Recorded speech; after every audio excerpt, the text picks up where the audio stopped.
નમસ્કાર, મંતવ્ય ન્યૂઝમાં આપનું સ્વાગત છે. આપ જોઈ રહ્યા છો ઇન્ડિયા એટ 9 સાથે હું છું હિનલ. મુંબઈમાં રાહુલ ગાંધીની ન્યાયયાત્રાનું સમાપન. બ્રેકિંગ ન્યૂઝ સામે આવી રહ્યા છે. રાહુલ ગાંધીની ન્યાયયાત્રાનું સમાપન. મુંબઈ ખાતે બેઠક મળી.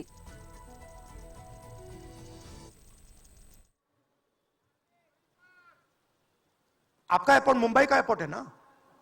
आपने तो देखा सीबीआई की इंक्वायरी हुई और उसके एकदम बाद मुंबई एयरपोर्ट अदानी जी को मिल गया। तो मैं आपसे कह रहा हूं कि इससे आपका नुकसान हो रहा है। नोटबंदी की, जीएसटी लागू की, जो हिंदुस्तान का रोजगार का सिस्टम था उसको खत्म कर दिया। चाहते हैं कि यहां सिर्फ 20-25 कंपनियों का राज हो। चाहते हैं कि ये जब छोटा धंधा चलाते हैं, सब्जी बेचते हैं, छोटे छोटे दुकानें चलाते हैं, चाहते हैं कि ये सब खत्म हो जाए और एक के बाद एक इनको खत्म कर रहे हैं। स्मॉल और मीडियम मैन्युफैक्चरिंग जो है उसको सबको खत्म कर रहे हैं। यही लोग तो चाइना का मुकाबला कर सकते हैं। जो स्मॉल और मीडियम इंडस्ट्री है वही तो चाइना का मुकाबला करेगी, वही तो देश को रोजगार देगी। उस नींव को उड़ा रहे हैं।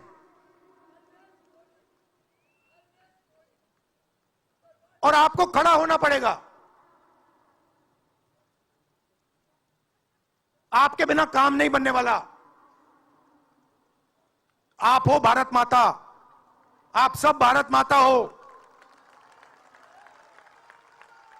और आपकी जिम्मेदारी बनती है, हमारी जिम्मेदारी है, मगर देश के युवाओं की भी जिम्मेदारी बनती है।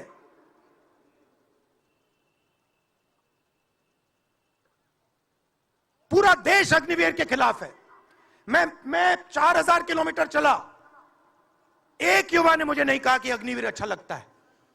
वो जो रो रहा था मुझे कहता है, राहुल जी मैं नहीं जाऊंगा,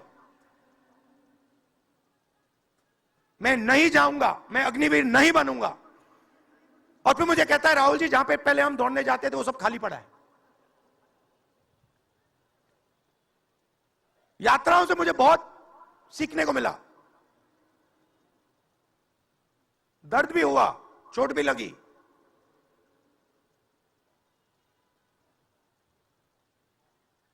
मगर जो प्यार मिला, दिल से जो प्यार मिला,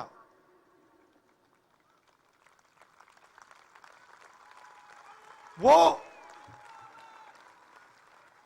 उसका कोई मुकाबला ही नहीं है। मैं कह नहीं, बता ही नहीं, समझा नहीं सकता आपको। और जो भी आप मुझसे करवाना चाहो,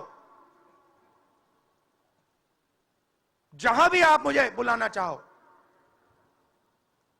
मैं आपके लिए और इस देश के लिए हाजिर हूं। यह नफरत का देश नहीं है, यह मोहब्बत का देश है। नफरत जानबूझ के फैलाई जा रही है। नफरत इसलिए फैलाई जा रही है कि आप अपना ध्यान इधर उधर करो और आपके जेब में से आपका पैसा लूटा जाए, छीना जाए।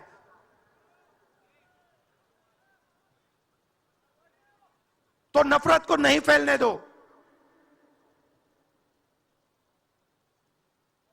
जैसे यात्रा से मैसेज निकला, हिंदुस्तान के दिल से मैसेज निकला, नफरत के बाजार में मोहब्बत की दुकान खोलो। ये हमारे सब महापुरुषों ने कहा है। गांधी जी ने कहा, बुद्ध भगवान ने कहा, राम जी ने कहा, यही कहा। अगर राम का, बुद्धा का एक ही मैसेज है, नफरत के बाजार में मोहब्बत की दुकान खोलो। धन्यवाद।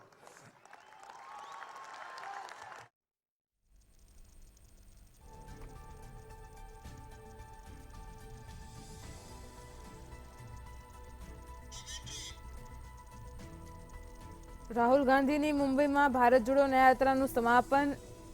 દિગ્ગજ નેતાઓ હાજર રહ્યા. રાહુલ ગાંધીએ નિવેદન આપતા જણાવ્યા, નફરતનો દેશ નથી, મોહબ્બતનો દેશ છે. નફરતની બજારમાં મોહબ્બતની દુકાન ખોલો. તો મુંબઈમાં રાહુલ ગાંધીની ન્યાયયાત્રાનું સમાપન. ઇન્ડિયાના દિગ્ગજ નેતાઓ હાજર રહ્યા.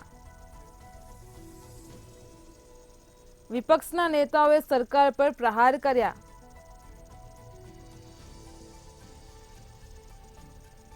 મુંબઈમાં રાહુલ ગાંધીની ન્યાયયાત્રાનું સમાપન, જેમાં દિગ્ગજ નેતાઓ હાજર રહ્યા.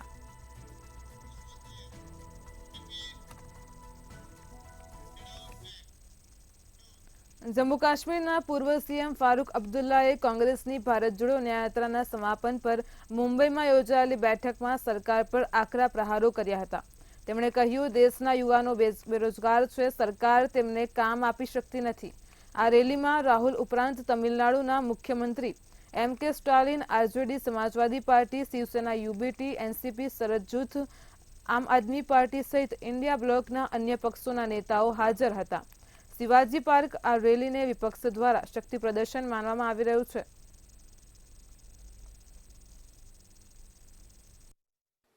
कन्याकुमारी से शुरू की थी और कश्मीर आए थे. कश्मीर में बर्फ पड़ रही थी. कई लोगों ने जो इनके साथ थे उन्हें बर्फ देखी नहीं थी. ये है हमारा भारत.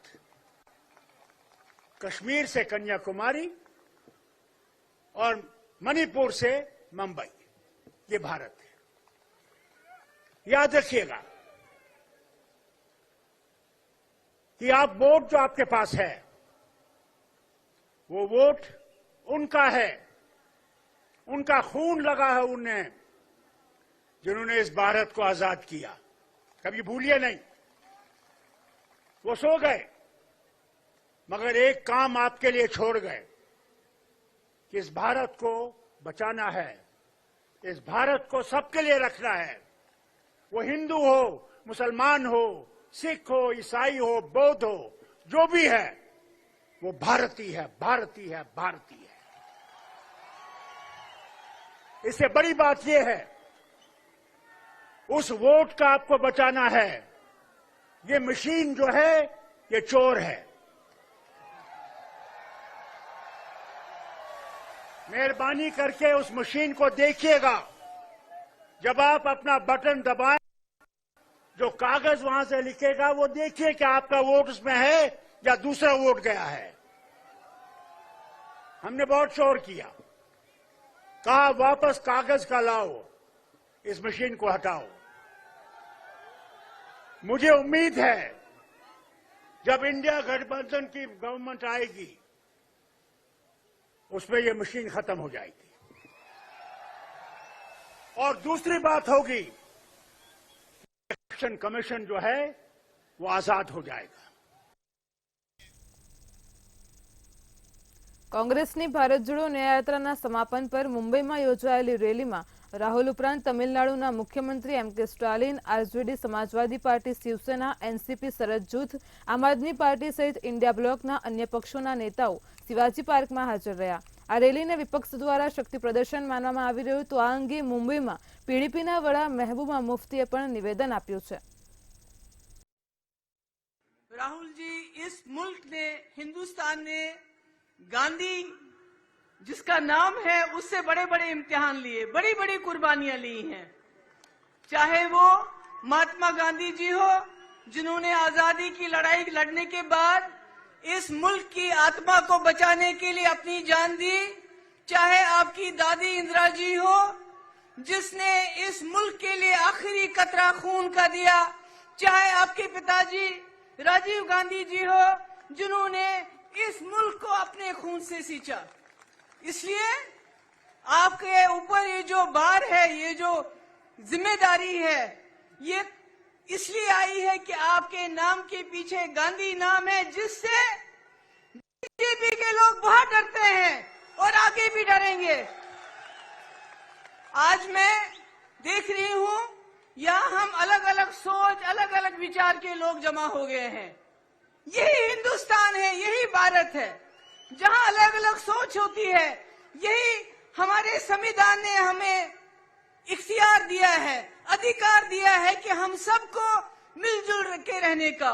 मगर आज मैं आपको एक संदेश देना चाहती हूं। इलेक्शन आने वाले हैं। संविधान का सबसे ताकतवर हथियार आपका वोट आपके हाथ में है। લોકસભા ચૂંટણી 2024 પહેલા પીએમ મોદીએ આંધ્રપ્રદેશના પલનાડુમાં એનડીએની જોરદાર રેલીને સંબોધિત કરી હતી। ચૂંટણીની તારીખો જાહેર થયા પછી તરત જ તેમણે તેમના પ્રચારની શરૂઆત કરી છે।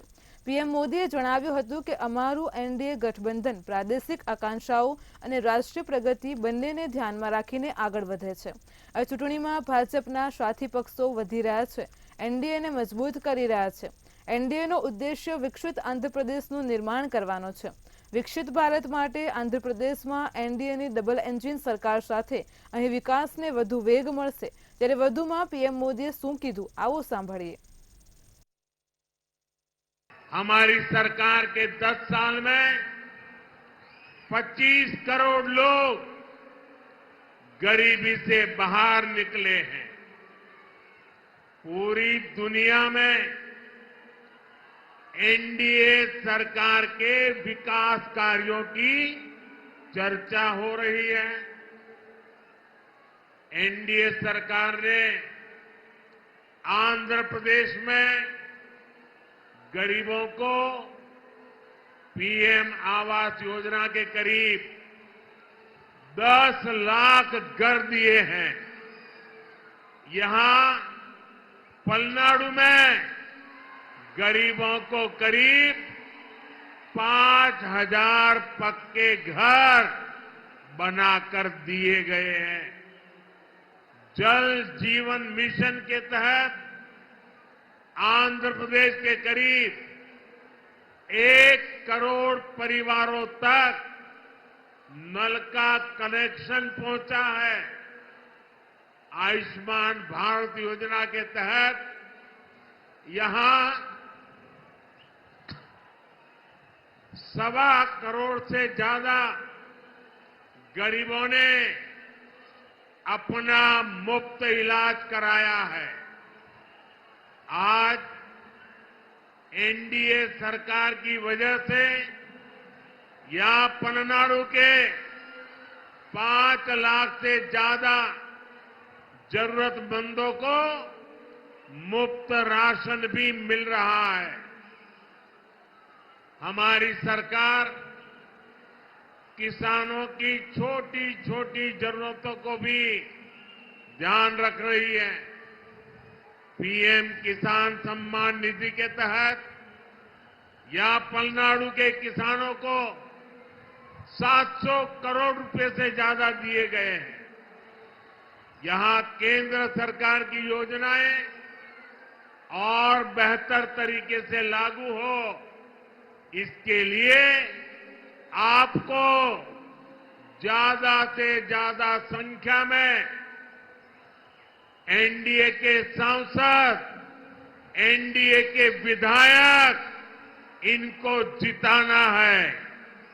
एनडीए के सभी सांसद, एनडीए के सभी विधायक बहुत सेवा भाव से आपके लिए काम करेंगे, ये मोदी की गारंटी है। લોકસભાની ચૂંટણી પહેલા જ વડાપ્રધાન નરેન્દ્ર મોદીએ પોતાની જીત પર વિશ્વાસ મૂક્યો છે। મોદીએ કેબિનેટ મંત્રીઓને નવી સરકારના પ્રથમ 100 દિવસ અને આગામી 5 વર્ષનો રોડમેપ માંગ્યો છે। કેન્દ્રીય કેબિનેટની બેઠક દરમિયાન વડાપ્રધાન મોદીએ મંત્રીઓને આગામી 5 વર્ષનો રોડમેપ તૈયાર કરવા કહ્યું છે। વડાપ્રધાન નરેન્દ્ર મોદીએ પહેલેથી જ જાહેરાત કરી છે કે આગામી 5 વર્ષમાં વધુ ઐતિહાસિક નિર્ણયો લેવામાં આવશે। તેમણે કહ્યું છે કે તેમની સરકારનો ત્રીજો કાર્યકાળ ભારતને વિકસિત દેશ બનાવવાની દિશામાં લઈ જશે। આવી સ્થિતિમાં તેણે આગામી 5 વર્ષ માટે તૈયારીઓ શરૂ કરી દીધી છે।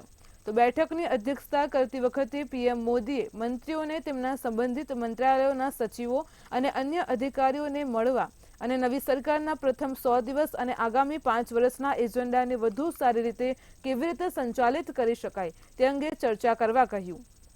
આ બેઠક ચૂંટણી પંચે લોકસભા ચૂંટણીના કાર્યક્રમની જાહેરાત કર્યાના 1 દિવસ બાદ થઈ હતી।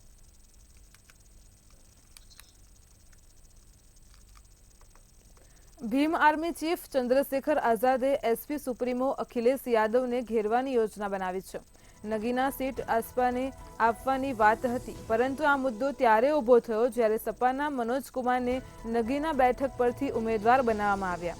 આ હેઠળ પશ્ચિમ યુપીથી પૂર્વ સુધીની તે ડઝન બેઠકો પર ઉમેદવારો ઊભા કરવાની તૈયારી કરવામાં આવી રહી છે. જ્યાં સપા મજબૂત સ્થિતિમાં હશે એટલે કે ચંદ્રશેખર આઝાદ રાજકીય મેદાનમાં અખિલેશ યાદવને ટક્કર આપવા તૈયાર છે. ચંદ્રશેખર સપાના ઉમેદવારની જીતમાં અડચણો ઊભી કરવા માટે અનેક મોટા દાવ લગાવવામાં આવશે અને આ અંગે રણનીતિ બનાવવામાં આવી રહી છે.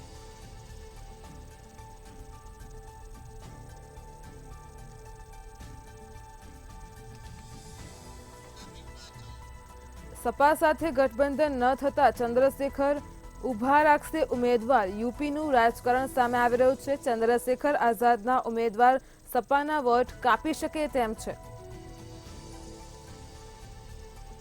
ચંદ્રશેખર આઝાદના ઉમેદવારના કારણે અખિલેશની સમસ્યા વધશે.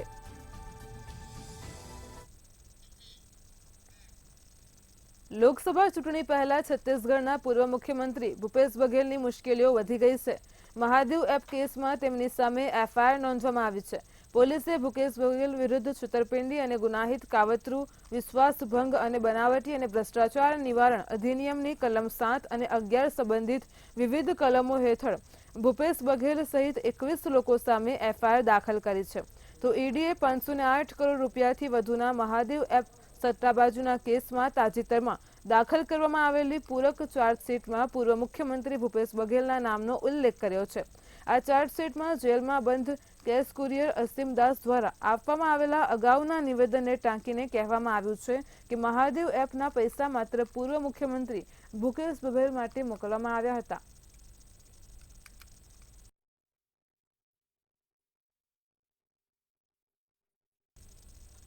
રાયપુરમાં ઇલેક્ટોરલ બોન્ડ પર છત્તીસગઢના ભૂતપૂર્વ સીએમ અને કોંગ્રેસના નેતા ભૂપેશ બઘેલ કહે છે કે આ વર્ષનું તે સૌથી મોટું કૌભાંડ છે. ભારતીય જનતા પાર્ટી લોકસભાની ચૂંટણી હારી ગઈ છે અને તેના કારણે તેઓ બદનામ કરવા માટે નવી યુક્તિઓ અપનાવી રહી છે.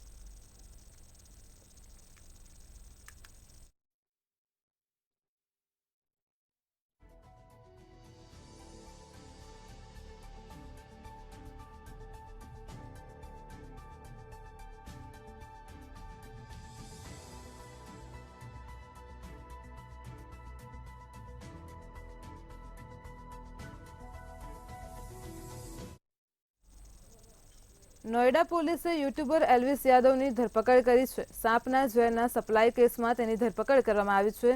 ડીસીપી નોઈડા વિદ્યાસાગર મિશ્રાએ કહ્યું કે નોઈડા પોલીસે યુટ્યુબર અને બિગ બોસ OTT 2 વિજેતા એલ્વિસ યાદવની ધરપકડ કરી છે અને તેને કોર્ટમાં રજૂ કરવામાં આવશે.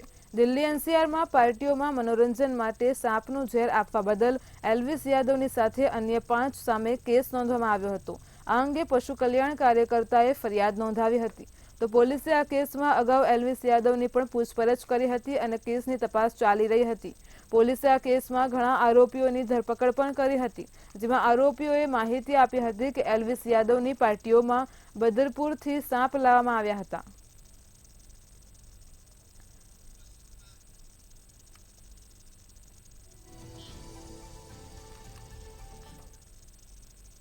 લોકસભા ચૂંટણીની તારીખો જાહેર થઈ ગઈ છે અને ઉત્તર પ્રદેશની 80 બેઠકો પર 7 તબક્કામાં મતદાન થશે.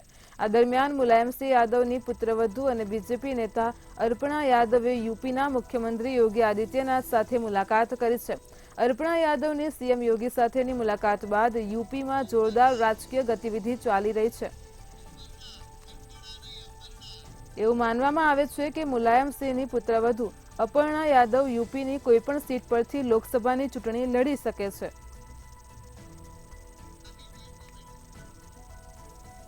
સીએમ યોગી સાથેની મુલાકાત બાદ અનેક ચર્ચાઓ થઈ રહી છે. મુલાયમસિંહ યાદવની પુત્રવધુ સીએમ યોગીને મળી છે. મુલાયમસિંહ યાદવની પુત્રવધુ ભાજપની નેતા છે.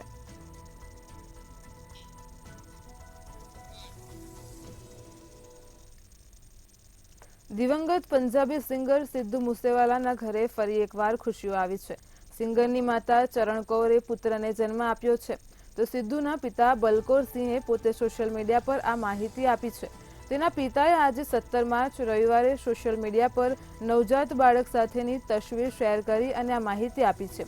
સિદ્ધુના પિતા બલવીર કૌર સિંહે બાળક સાથેની એક તસવીર શેર કરી અને લખ્યું, શુભદીપને પ્રેમ કરનારા લાખો લોકોના આશીર્વાદ સાથે ભગવાનને શુભના નાના ભાઈને અમારા ખોળામાં મૂક્યો છે.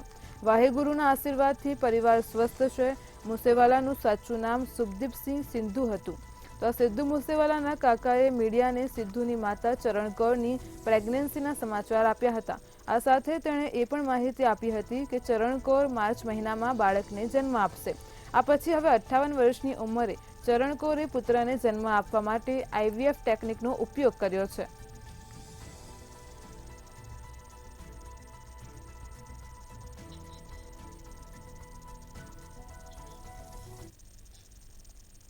પવિત્ર રમઝાન માસ દરમિયાન પણ ગાઝામાં ઇઝરાયેલના હવાઈ હુમલાઓ ચાલુ છે.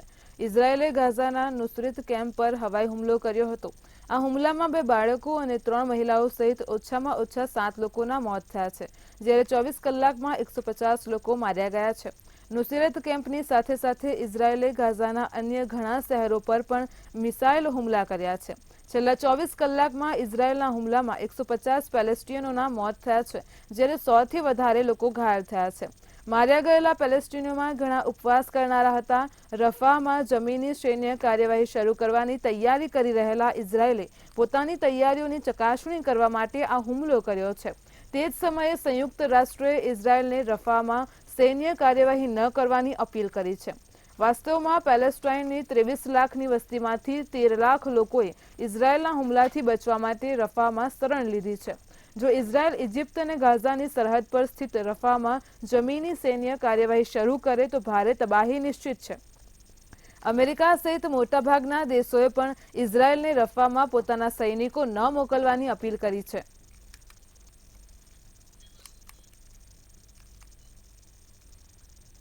હરિયાણાના રેવાડીમાં શનિવારે સાંજે ઓટો પાર્ટ્સ બનાવતી લાઇફલોંગ ફેક્ટરીમાં બોઇલર ફાટ્યું હતું.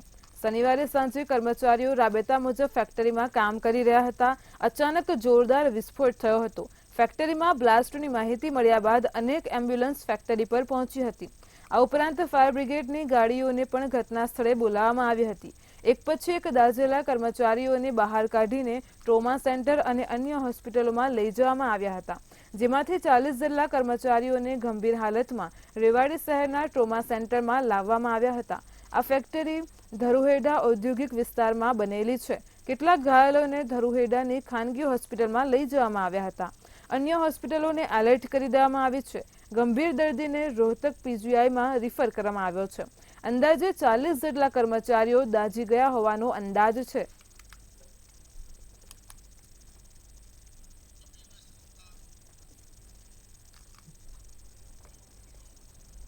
યુએસના પેન્સિલ્વેનિયાના ફિલાડેલ્ફિયામાં ફોલ્સ ટાઉનશીપમાં ગોળીબારમાં 3 લોકોના મોત થયા હતા.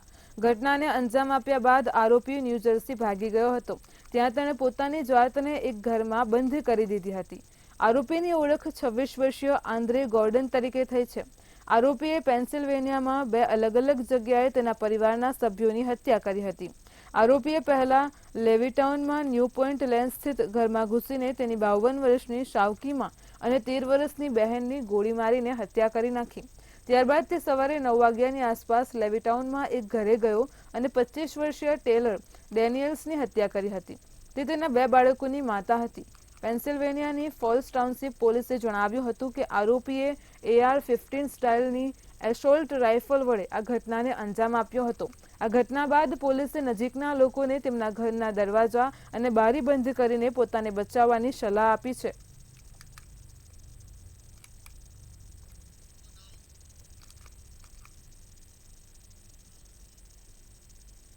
દક્ષિણ અફઘાનિસ્તાનમાં એક ભીષણ માર્ગ અકસ્માતની ઘટના સામે આવી હતી. ત્યારે માહિતી અનુસાર એક બાઇક સાથે બસની ટક્કર થયા બાદ તે ટેન્કરમાં ઘૂસી ગઈ હતી. ટેન્કરમાં ઘૂસી જતા બસનું કચ્ચરઘાણ વળી ગયું હતું. ત્યારે અકસ્માત દુર્ઘટનામાં 21 લોકોએ જીવ ગુમાવ્યો હતો. 21 લોકોના મોત સાથે 38થી વધારે લોકો ઘાયલ થયા છે. જ્યારે સ્થાનિક ટ્રાન્સપોર્ટેશન વિભાગે આ માહિતી આપી હતી. હેલ્મંડથી સંચાલિત વિભાગે એક નિવેદન જાહેર કરતા જણાવ્યું હતું કે આ માર્ગ અકસ્માત રવિવારે સવારે દક્ષિણ કંધાર અને પશ્ચિમ હેરાત પ્રાંત વચ્ચે મુખ્ય હાઈવે હેલ્મંડ પ્રાંતના ગેરાસક જિલ્લામાં સર્જાયો હતો.